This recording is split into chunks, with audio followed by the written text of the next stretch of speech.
Cette fourmilière, indestructible des gueules noires, toujours unie quoi qu'il en soit, elle me bouleverse.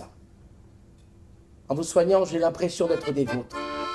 Plein feu sur les gueules noires. Dans sa nouvelle pièce, Du charbon dans les veines, Jean-Philippe Daguerre rend hommage aux anciens mineurs du nord de la France. L'auteur et metteur en scène nous replonge en 1958, dans une famille ch'ti qui s'échappe de son quotidien grâce à l'accordéon, au football et aux pigeons voyageurs.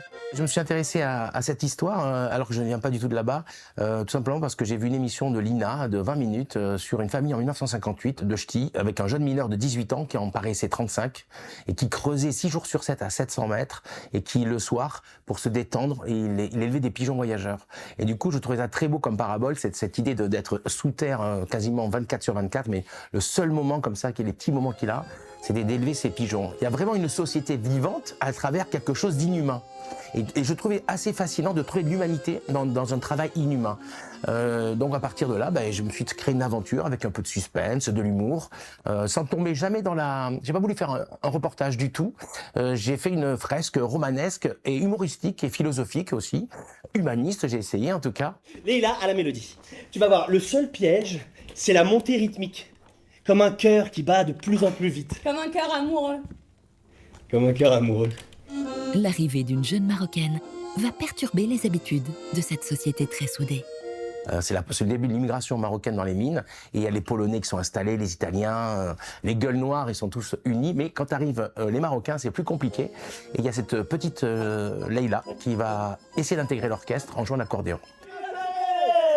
Vive Basilikos qui a permis de la... Comme dans Adieu Monsieur Hoffman, ou encore Le Petit Coiffeur, Jean-Philippe Daguerre met en avant des Français ordinaires, héros du quotidien. Être mineur de fond, je pense qu'il n'y a pas un métier plus dur. Et c'est pour ça qu'ils mouraient tous avant 50 ans. Donc j'avais envie de trouver comment on pouvait trouver dans cette société des mineurs, qui était assez extraordinaire, c'est cette fourmilière, dans cette envie de travailler les uns avec les autres, et surtout cette égalité dans la douleur et la difficulté. Et je trouve toujours émouvant d'aller chercher chez les gens simples des leçons philosophiques sur la vie. Vous les aimez bien, vous, les bicots? Tu traînes 8 heures au fond avec un gars à tes côtés, il n'y a plus de cato, il n'y a plus de bico.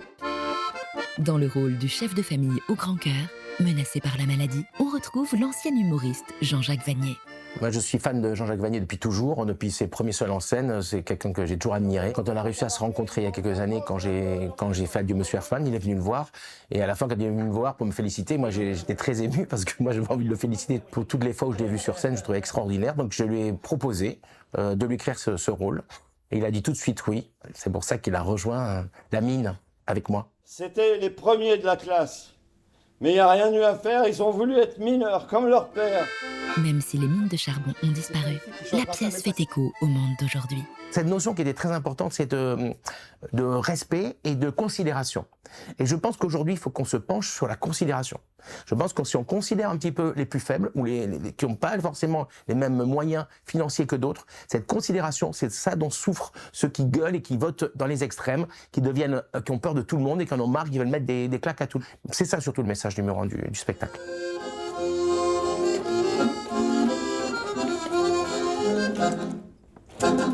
Si tu gagnes pas le concours de Dunkerque avec ça, j'y comprends plus rien.